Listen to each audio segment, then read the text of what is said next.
We are here today to have a panel discussion on the partition of India. Imagine it is midnight, August 1947. In one street, there are fireworks, freedom. In the next street, there are hurried footsteps of people trying to leave, locking their doors. Doors that will never open again. Families left behind, lives uprooted completely. That night, India got freedom. The same night, India got broken. 15 million people became refugees overnight. Our discussion today is not to reopen old wounds. We are here to understand why that line was drawn in the first place. How did it affect collectively the entire psyche of the nation? More importantly, to ask the voices of 2026, what can we do so that a line like this is never drawn again? We have 5 voices here to take us through our panel discussion. I'm going to begin with you, Jivisha. What do you think is the background to this entire process of partition? I think that when we talk about the partition of India, we have to remember that it wasn't just about dividing a country by drawing a line in the middle. It was a huge event that affected the lives of millions of people. It was in 1947 that India got independence after nearly 2 centuries of the British rule. This was when the partition took place, creating 2 independent nations, India and Pakistan. In the pre-independence period, during the British rule, India was a very diverse country, with people belonging to different languages, customs and traditions. Also, the Hindus and Muslims lived together with unity and peace. But the political competition in the country was increasing gradually. At the same time, the freedom movement was also gaining a lot of importance in India. The Indian National Congress played a major role in the demand for self-government. Movements like the Quit India movement and the non-cooperation movement brought together millions of Indians from all over the country. However, there were differences in opinions on how independent India should look like. Some demanded for a separate Muslim region, while a majority opposed this idea. Now, in my opinion, the British policies also played a major role in the demand for partition. By 1947, the World War II had completely weakened the British and the demand for independence was also increasing gradually. But the Congress and the Muslim League could not come up to a solution, which led to communal violence. This made the situation even more difficult to deal with for the British. By 1947, the Britishers had realized that the time in India was up. After nearly 200 years of ruling over our country, they were now in a hurry to hand over the control to us Indians. The Britishers ruled with the motive of separating the people of India. The seeds of divide and rule that they had sown many years before in our country had finally borne fruit. The Muslim League and the Congress could not agree on the transfer of power in India. So, the Britishers were left with no other choice but to partition India. Thank you, Jivisha. Now that we know the background to the partition, Purvasha, what do you think were the actual causes that led to the partition? So the partition did not happen due to just one singular reason.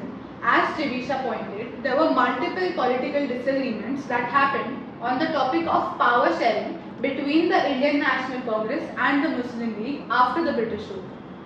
These two parties had completely unalike visions on what and how India would look like after independence.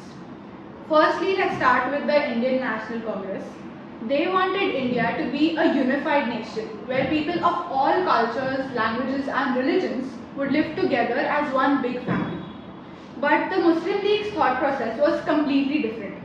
It is believed that they wanted 2 different nations. This 2-nation theory was accepted to restore the peace in our society. This was the Lahore Resolution of 1940. These different ideologies led to different and separate electorates, meaning the people who get to vote, who have the right to vote in a specific region. There are multiple examples of the rise of communal politics, like as I said before, the differences between the Indian National Congress and the Muslim League. Proposals were also made, but all of them were rejected. The partition also reminds us that dialogue and mutual respect must always prevail over hatred and division. We've spoken about causes, we've talked about plans, we've talked about policies, but history does not really live in files and textbooks alone. In this case, history lives in the suitcases that were dragged across the borders. Coming to which, Aditya, do you think we could have avoided the partition and the trauma that it brought? There are two ways of looking at the partition. One way to look at it, that it would have been difficult to avoid the partition as there were many political and social factors included in it. Historians still debate whether partition could have been avoided or not. Before the British rule, we Indian citizens lived with peace and harmony. When the Britishers came to India, they introduced colonial policies which included separate representation and divide and rule policies which increased the political differences. Indian independence was a painful process and also a long one. Apart from the above reason, there were several other reasons for the partition. First was the separate electorate trap made by the British. According to this trap, Hindus only voted for Hindus and Muslims only voted for Muslims. This was where the unity of India broke from inside out. Another was the disagreement between Indian National Congress and the Muslim League. These two parties were not ready to compromise at any point, and due to this they could not reach to a proper agreement, which resulted to the way of partition according to many historians. Also, the two-nation theory, which was the concept of Muslim League, provoked the Muslims to demand for a separate Muslim nation. Then the riots in Calcutta and the 1946 elections increased the tensions even more. However, partition could not have been completely unavoidable. If there had been a better communication and compromise between the two parties, it could have been avoided.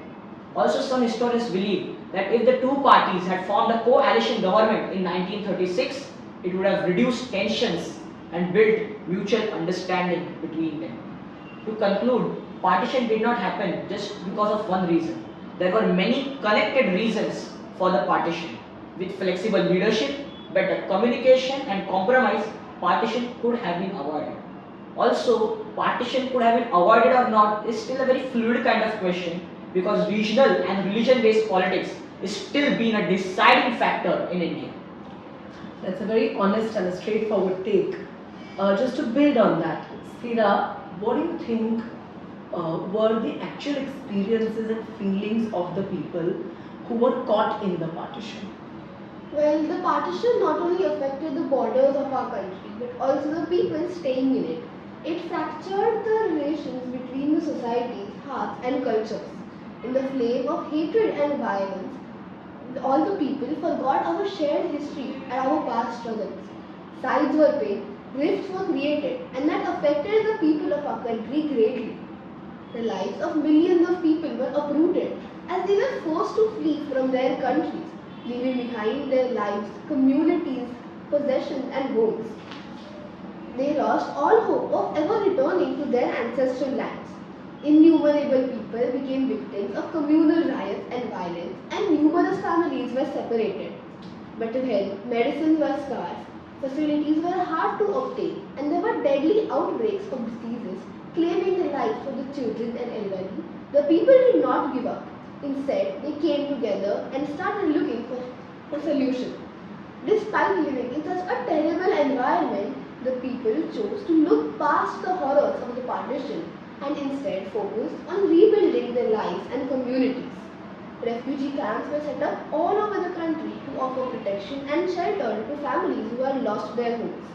But still, at the end of the day, decades of trust dissolved as mobs of people started turning against each other, and relations built over the years turned to dust as people crossed the borders.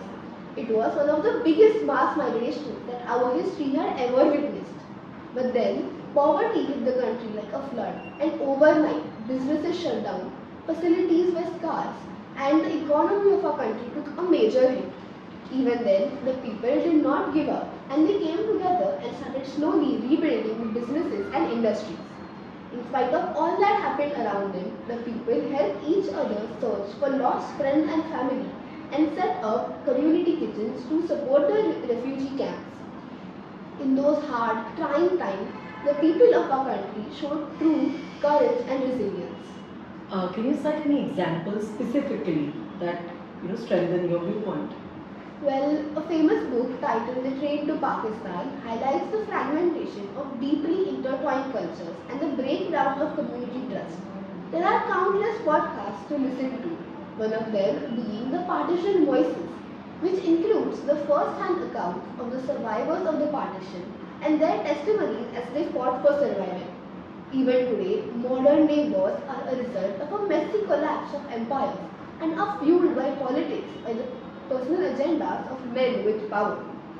They all show a similar aftermath as the consequences of the partition. The partition not only changed the destiny of our country, but also made us a stronger, wiser nation. These instances make one wonder then, what do we really learn from what happened to us?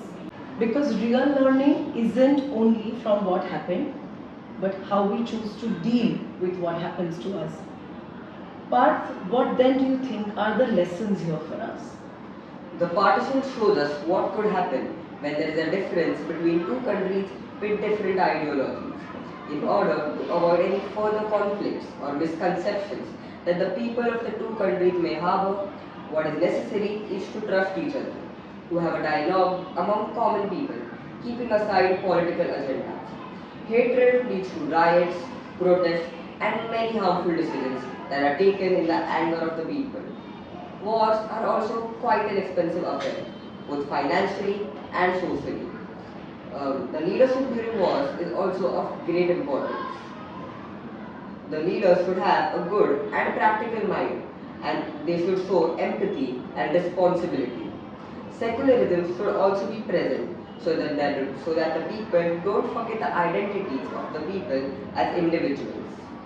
Another important lesson we learn from the partition is of sovereignty. Every nation has the right to protect its sovereignty and make decisions for itself. Good leadership means protecting national interests while still choosing peaceful solutions over unnecessary conflicts. Studying about the partition seems like just mourning the painful past of our nation, but it is more than that. It is learning a valuable lesson to help the future generations prevent history from repeating itself. These painful consequences remind us that mistrust and hatred can have effects that last for generations. We cannot change what happened in history. We cannot repair what is fractured already. But we can definitely focus on what we can build, bringing it from pain to purpose and from division to duty. So what then would be our takeaway today according to you all? Well, when we talk about the partition, we can learn many lessons from it. India is a really diverse country, which makes it more prone to conflicts. But instead of fighting over this, we can hear each other's opinions and solve them peacefully. This can make the country strong and united as a whole. I completely agree with you, Jivisha. We, the youth of India, have the responsibility of contributing to India's future by resolving disagreements and refusing stereotypes. The youth should have a sense of respect for all languages and religions and should also respect their similarities and differences with other religions. Disputes keep on happening, but it is our duty that we resolve them with peaceful means. Dialogue and respect for others' opinions goes a long way in nation building. So true, Purvasha. Society was ruined due to partition, as many people got separated from their family. After the partition, both the countries walked toward development. The dawn of a brand new day should start by correcting the mistakes that we did during the partition. The biggest tribute of the partition goes to the survivors. They helped in creating a new society and better life. United we stand, divided we fall would be a perfect example to create a perfect society. That's true, Aditya. It is necessary to be mindful of other people's traumas and to be compassionate. In order to keep our country thriving, the contribution of our youth is paramount. The most important takeaway to me is of sovereignty and financial and emotional sovereignty. Never again should our diversities and differences allow outsiders to break us from within. So what does 1947 ask of us today? If we imagine our country to be a big banyan tree, then the partition was an axe that sliced through it. Our job is not to stare at the cut and complain. Our job is to water the roots. This is how we honor 1947. Before we conclude this discussion, if each one of you 5 voices had to complete this statement, how would you do it? We can stop history from repeating itself when we choose Unity over diversity. Dialogue over hatred.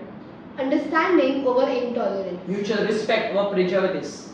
Self-sufficiency over dependence. Jai Hind.